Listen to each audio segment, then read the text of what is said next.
حضرت امام راضی نے قصہ لکھا ہے کہ کسی بزرگ کا مجھے نام یاد نہیں رہا کہ وہ ایک مرتبہ شاید درجہ دجلہ تھا، اس کے کنارے جا رہے تھے، دیکھا ایک بچھو جا رہا ہے آگے، تو ان کے ذہن میں خیال آیا کہ بھئی اللہ تعالیٰ کے بارے میں یہ بات ہمارا عقیدہ ہے کہ کوئی چیز، کوئی پتا اللہ کی مرضی کے بغیر، منشا کے بغیر، مشیت کے بغیر نہیں ہلتا، تو یقیناً بچھو کا بھی کچھ مقصد ہوگا، تو آج ذرا میں اس کا تعاقب کرتا ہوں، دیکھتا ہوں کہاں جاتا ہے یہ۔ تو کہتے ہیں وہ چلتا رہا یہاں تک کہ دریا کے کنارے پہنچ گیا اور وہاں جا کے کھڑا ہو گیا۔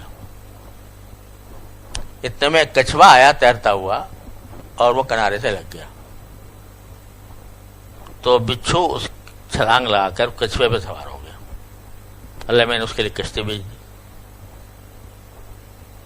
تو یہ بزرگ کہتے ہیں کہ میں نے سوچا کہ چلو دیکھتا ہوں یہ اس کے سوار ہو کے کہاں جاتا ہے، تو ان کی بھی چھوٹی سی ایک کشتی تھی، اس کے اوپر بیٹھ کے اس کا تعاقب کیا۔ جب دریا کے دوسرے کنارے پہنچے تو وہ کچھوا جو ہے وہ کنارے لگ گیا اور جو بچھو تھا وہ چھلانگ لگا کے اگلے کنارے پہ اتر گیا۔ تو چلتا رہا، میں بھی چلا دیکھوں کہاں جاتا ہے۔ کچھ دیر کے بعد دیکھا سامنے ایک درخت ہے، اس درخت کے نیچے ایک آدمی سو رہا ہے، تو میرے ذہن میں آیا کہ شاید یہ اللہ میاں نے اس کو ڈسنے کے لیے بھیجا ہوگا، اس بچھو کو۔ تو لیکن تھوڑی دیر میں دیکھا کہ ایک سانپ آیا اور وہ اپنا پھن لے کے اس نے اس سونے والے کے اوپر ایک طرح سے حملہ کرنا کا ارادہ کیا۔ اتنے بچھو پہنچ چکا تھا، بچھو اس کی پشت پر سوار ہوا یا منہ پر، اور اس نے ڈسا اس کو، اور ڈس کر وہ سانپ جو ہے وہ تیورا کر گر پڑا اور وہ آدمی سو رہا تھا۔ بہرحال بات یہ ہے کہ اس بزرگ جو بھی تھے ان کو اتنا تو پتہ چل گیا کہ بچھو وہاں سے چل کے آ رہا تھا اس کی جان بچانے کے لیے، وہ آدمی سو رہا ہے، اس کو پتہ ہی نہیں، تو اتنا تو پتہ چل گیا۔ اس سے اللہ تعالیٰ کی اتنی حکمت واضح ہو گئی کہ اس لیے بھیجا تھا اللہ میں نے سانپ سے بچانے کے لیے۔ لیکن آگے اگر کوئی سوال کرے کہ بھئی جب بچانا تھا تو سانپ ہی کو نہ بھیجتے،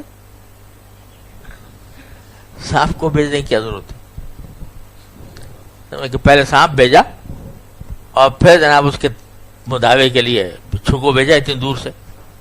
اگر نہ بھیجتے تو کیا تھا؟ بتاؤ اس کا کیا جواب؟ تو اب اس کی حکمت کون سمجھے؟ تو یہ کائنات جو اللہ تبارک و تعالیٰ نے بنائی ہے، اس کے ایک ایک پتے میں کچھ نہ کچھ حکمت ہے۔ بلا حبۃ فی ظلمات الارض ظلمات الارض بلا رطب ولا یابس الا فی کتاب مبین۔ تو یہ اگر ایک مکھی بھی جا رہی ہے کہیں، اس کا کوئی مقصد ہے، کوئی کیڑا بھی جا رہا ہے تو اس کا بھی کوئی مقصد ہے۔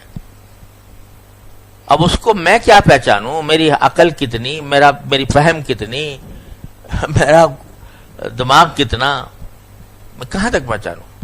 یہ تھوڑا تھوڑا نظر آ گیا ان بزرگ کو کہ بھئی بچی اس لیے بھیجا گیا تھا، مگر اس کے آگے کیا حکمتیں تھی، کیا مسئلہ تھی، سانپ کیوں بھیجا تھا؟ اور پھر وہ آدمی جو ہے اس کو بچانا مقصود تھا، تو نہ سانپ ہوتا نہ بچھو ہوتا، سوتا رہتا۔ لیکن یہ سب کام کیا، تو کہاں تک انسان اپنی عقل دوڑا کر اللہ تبارک و تعالیٰ کی حکمتوں تک پہنچ سکتا ہے؟